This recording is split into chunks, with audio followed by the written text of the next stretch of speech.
সংস্কার ইস্যুতে সবাইকে এক ছাতার নিচে আনতে বৃহস্পতিবার থেকে রাজনৈতিক দলগুলোর সঙ্গে আলাদাভাবে আলোচনা শুরু করতে যাচ্ছে জাতীয় ঐকমত্য কমিশন।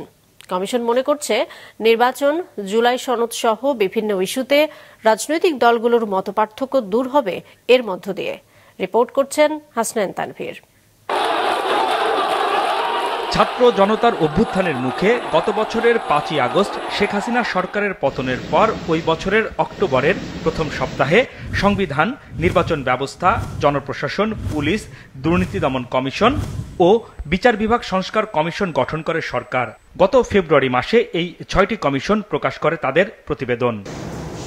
গত ১৫ই ফেব্রুয়ারি রাজনৈতিক দলগুলোর সঙ্গে বৈঠকের মধ্য দিয়ে আনুষ্ঠানিকভাবে আলোচনা শুরু করে জাতীয় ঐকমত্য কমিশন। এরপর সংস্কার কমিশনের গুরুত্বপূর্ণ ১৬৬টি সুপারিশের বিষয়ে মতামত চেয়ে ৬ মার্চ ৩৮টি রাজনৈতিক দলকে চিঠি ও স্প্রেডশিট পাঠিয়েছে ঐকমত্য কমিশন। ১৩ মার্চের মধ্যে তাদের মতামত জানানোর অনুরোধ করা হয়েছিল। তবে আজ পর্যন্ত মোট ১৪টি রাজনৈতিক দল তাদের মতামত জানিয়েছে। বিএনপি, জামায়াতে ইসলামী, এনসিপি সহ বাকি রাজনৈতিক দলগুলো মতামতের জন্য সময় চেয়েছে।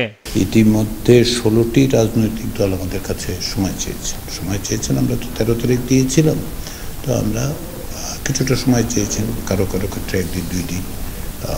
যেমন ধরুন ১৩ তারিখের সময় যারা বলেছেন ১-২ দিন লাগবে, তাদের ২-১ জন আবার দিয়েও গেছে ২-১টি দল। তো আমরা ১৬টি দলের আশা করছি আগামী ২-১ দিনের মধ্যে আমাদের কাছে তাদের মতামতগুলো পাওয়া যাবে। এমন পরিস্থিতিতে আগামী বৃহস্পতিবার থেকে রাজনৈতিক দলগুলোর সঙ্গে আলাদাভাবে আবারও আলোচনায় বসতে যাচ্ছে জাতীয় ঐকমত্য কমিশন। অনানুষ্ঠানিকভাবে একাধিক দলের সাথে কথাবার্তা বলছি, কারণ সবই তো আনুষ্ঠানিক আলোচনায় হবে না। ওনারা তাদের কিছু মতামত আছে, তাই সেটাও আনুষ্ঠানিকভাবে হয়তো জানাবেন। ঐকমত্য কমিশনের আরেক সদস্য বদিউল আলম মজুমদার মনে করেন, কমিশনের মেয়াদকালেই এই সংস্কার আলোচনা শেষ করে জুলাই সনদ গঠন করা সম্ভব হবে।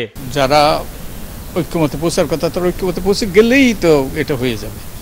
তো এই আমাদের রাজনৈতিক দলগুলো যত দ্রুত তারা একমত হবে অনেকগুলো বিষয়ে, গুরুত্বপূর্ণ বিষয়ে একটা জাতীয় সনদ স্বাক্ষরিত হবে, আমাদের কাজ শেষ।